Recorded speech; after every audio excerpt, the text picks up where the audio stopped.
Well, hello, NEDA ministry leaders. I hope you're doing well today.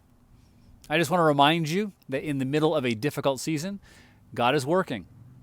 Now, I've been encouraged to hear stories from you all about how God is working through the local church. I've heard stories about people coming to faith in Jesus Christ, stories about the gospel being proclaimed even more broadly through technology during this season, of people within the church being cared for, encouraged, and built up in faith, and stories of our communities being cared for in tangible ways. I'm encouraged by these. I want to say good job and give thanks to God for what He is doing through His church. But not only is God working through His church during this crisis, He's also working on His church during this crisis. I want you to hear one story of how God is working on the life of a local pastor here in NEDA.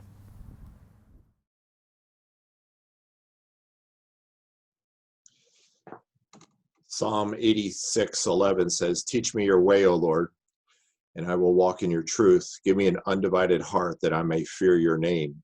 God's always teaching us. He's even teaching during a pandemic. One lesson that I've learned is in the area of idolatry. The war against idolatry is a battle that's never finished. Once you defeat the enemy in one area, he's going to attack in another. Our adversary never gives up. He just changes battlefronts. And one of the purifying aspects of the pandemic has been an awareness of an insidious form of idolatry that crept into my old clergy heart. Many of you know that for the past few years, I've been on this trajectory of retiring. I announced a 3-year plan, and I had it all perfectly mapped out. I was going to disciple my replacement and then head off to spend the last chapters of my life at a much slower pace. It was a good plan. My wife Kathy and I had worked at it for 4 decades. We had it all figured out. We would enjoy the last few months of ministry with our church family. We'd buy a house. We'd live off of our savings. We'd invest in new ministries, spend more time with our families, our grandchildren, enjoy hobbies, and then take life at an easier pace. Then it happened. Just 90 days before me walking out the door, I'm told by the government, I got to stay inside. I'm quarantined. The stock market tanks. The housing market dries up. The COVID-19 virus is going to kill me. The whole world literally melts down. Really?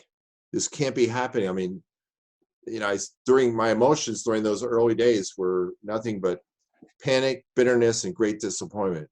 I cried out to the Lord, "Lord, what's going on? This isn't fair. Why are you doing this to me?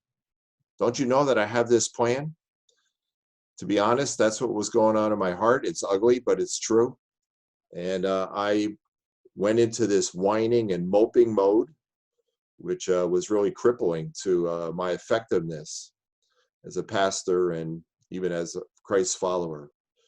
But one day I spent some time in listening prayer rather than complaining to God. I just sat down and listened, and I heard His voice. I heard Him whisper to me, "Scott, you seem more concerned about your retirement than my kingdom."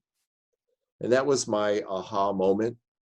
I realized that my goal had been replaced by a God of retirement. That's exactly what was happening. I mean, my heart and Satan teamed up to give me this idea that I had to have my way in order to be happy. It was an attitude that made my retirement an idol, something that I loved more than God Himself. Since that moment, I've repented, told the Lord that He is first place in my heart. The order, again, is His kingdom come, His will be done. All of my earthly pursuits are now secondary to His kingdom. And hopefully I will live out my days very much like David, with an undivided heart. So that's the truth of a lesson that I've learned. God first, even in the midst of a pandemic. God bless you guys. Thanks for sharing, Scott. If any of you all have a story that you'd like to share about how God is working through your church or on your life, we'd love to hear it. Send us an email and I'll be in touch.